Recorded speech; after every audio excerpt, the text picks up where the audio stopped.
The simplest way to never get triangle choked again is to follow this simple rule. Have both hands above his legs or outside his legs, or have both hands under his legs.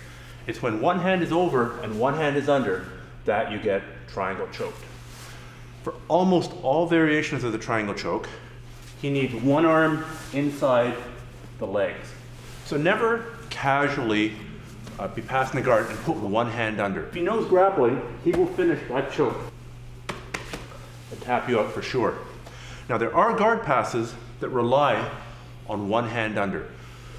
But to pull those off properly, you're doing a number of other adjustments to make the triangle choke much harder to do. You're putting a lot of stacking pressure forward, you're positioning yourself on the shin, and this arm isn't just casually lying around, you're short arming with it. So you're here.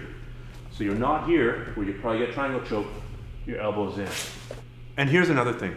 Usually when your opponent catches you in a triangle, it's not gonna be fully locked on right away. Say I'm stupid, I put my hand under here and he shoots the triangle. Usually it starts out going through a phase like this, where it's just the ankles that are crossed. It's not fully locked yet. So at this point, before it gets locked, I wanna posture up. I wanna look up, I wanna have my head up, I wanna have my body up. This makes it much harder for him to close it, for him to close the ankles. So from here, as I'm posturing up, I've got a couple of options. I can reach up here and pull his leg open. That often works. But say I can't do that. Now I've got a couple of other options. One is to put both hands, lock them together, push down on his belly. And remember, if I look down, he's gonna finish. He's gonna pull my head. So I literally look up at the ceiling, I look, my eyes up, my head is up, my body's up, and I push down on his hips. Or, if it's with the gi, I can do a couple of other tricks. I can take my hand and I can grip the pants back here, and I can grip the lapel. Now I'm basically sandwich his body and I push up. By holding his pants down and pushing his belt down, basically I'm holding his legs in place. Close your ankle. And that allows me to reach up without him following me. So, 2 hands under, 2 hands over, and if you do get caught, posture up like crazy.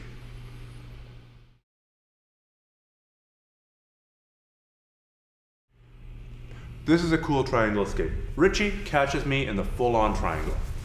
Here, here. Now, I can't make posture, he's got me bent forward. What I'm gonna do instead is take my hand, that's of the trapped arm, and put it forward on the opposite side of his head. And I'm gonna come up onto my hands and drive forward. Now, I'm gonna take my knee and drive in to the side of his hip here. The next thing I do is I step over his head with that foot and I spin to the far side of his head. I get his head, I turn him flat on his back. Now I've got side mount and he doesn't have triangle choke anymore.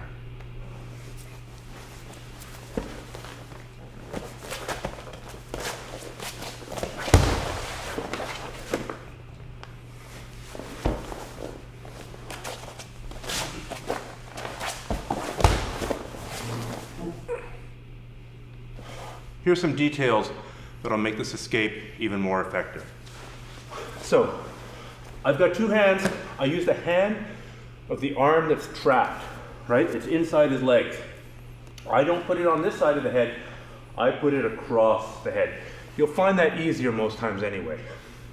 If he's wearing a gi, you can grab the lapel. If he's not wearing a gi, or even if he is, and you don't have time to fish for the lapel, just put your fist on the floor. The purpose here is to stop his head from being able to turn. So now, if I just reach forward without driving, he can just hold my wrist, extend his hips up without even opening his legs, and triangle arm guard me. Or step over my face. Both of which are bad. So 2 things stop him from being able to do that. The first is coming forward and pinning him. I've got a lot of weight on him. The second thing is taking this knee and driving in to the side of his hip, and also this hand here. It prevents him from spinning a little bit. So now, when I step over his head and continue to turn, there's a brief moment here where if I just turn without coming over his head, he can catch me in an omoplata arm lock. Which is why I want to step over his head and then go past his head. Watch what I mean.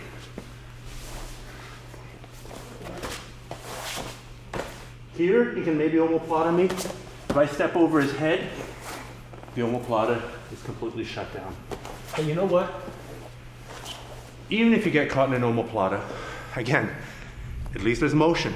It's maybe a little bit easier to escape from an omoplata than it is to escape from a fully locked triangle. So give this technique a shot. It'll work for you very often, and sometimes you'll end up in a really interesting scramble.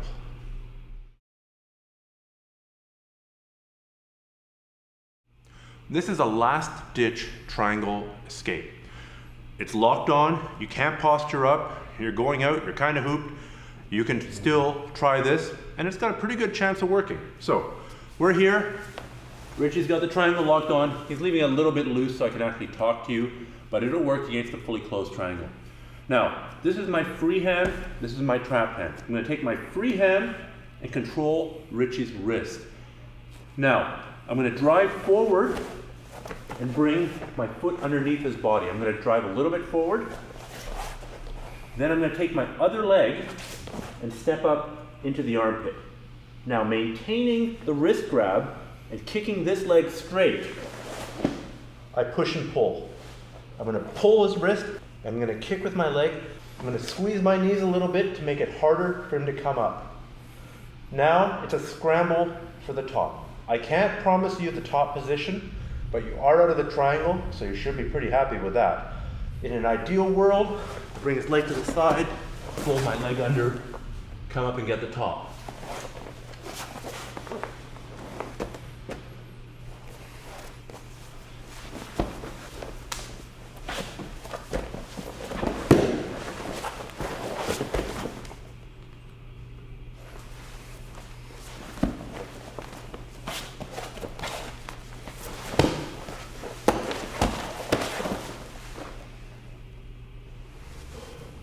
One of the keys is to grab the wrist.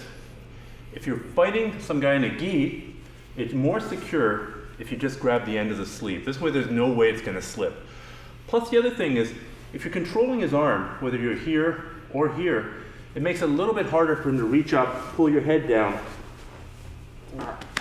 and finish the position. So by controlling the sleeve, you make it harder for him to finish the choke. It buys you some more time as well. Now, go ahead, close it please. I put my foot in the armpit, not in the bicep. This is not the spider guard. Spider guard, you put the foot in the bicep. I want it in the armpit. I don't want it to slip. I don't want it to move around. So we're here. Close your legs fully, please. From here, I've got to arch backwards and kick this leg. If I just hang out here without arching, he can tighten it, he can eventually choke me out, or he can armbar me. Tap, tap. So once we're here, I don't stop. I protect this arm, and I arch back and kick. I need to go. That foot's in the armpit, I need to go. Now some people have a variation of this, and it's good if you're more flexible. I prefer the armpit, but some people prefer, go ahead please, they come forward and they bring the feet over the belly, like this, and then they arch backwards. That's good too, if you're more flexible. I think if you kick it into the armpit, that's a pretty solid position. It's not going to wiggle out of there anytime soon, and you don't need to be super flexible. It's a great escape. Give it a try.